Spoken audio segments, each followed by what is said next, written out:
अस्सलाम वालेकुम नाज़रीन। ड्रामा सीरियल नमक हराम की आने वाली एपिसोड में आप देखेंगे कि अमीन गुस्से से तिलमिला रहा है। उसको यकीन नहीं आ रहा कि ऐसा कौन है जो उसके नाक तले से उसकी बेटी को ले गया। इतने सारे मेहमानों के, इतनी सिक्योरिटी के बावजूद उसको अंदाजा ही नहीं था कि कोई इस तरह भी उस पे वार कर सकता है। वो अपने दुश्मन को ढूंढने के लिए पागल हो रहा है, लेकिन उसे पता ही नहीं जिस इंसान की वो तलाश में है वो उसके सामने खड़ा है।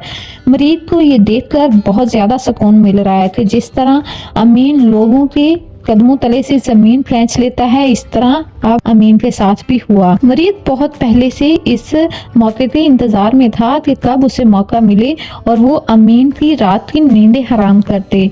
आखिरकार मरीद को वो मौका मिल ही गया और वो अस्मा को इसलिए बदनाम करना चाहता था क्योंकि वो अमीन का गरूर थी। उसे ये था कि उसकी बेटी कभी भी लोगों के सामने और उसकी सोसाइटी में उसका सर झुकने नहीं देगी। अमीन की तिलमिलाहट देखकर मरीद को बहुत ज्यादा सुकून मिल रहा है और वह अपनी माँ की तस्वीर के सामने खड़ा होकर कहता है कि मुबारक हो। आखिरकार उसने अपने बदले के लिए पहली चाल चल दी है। वो बदला जिसे उसने 18 साल एक नासूर की तरह अपने अंदर पाला हुआ था, अब उसको लेने का टाइम आ ही गया। मुरीद का हर उठता कदम अमीन की बर्बादी की तरफ होगा। जब अमीन मलका के पास जाएगा तो वो कहेगी अस्मा की तो बहुत ज्यादा बदनामी हो गई है, अब इससे शादी कौन करेगा।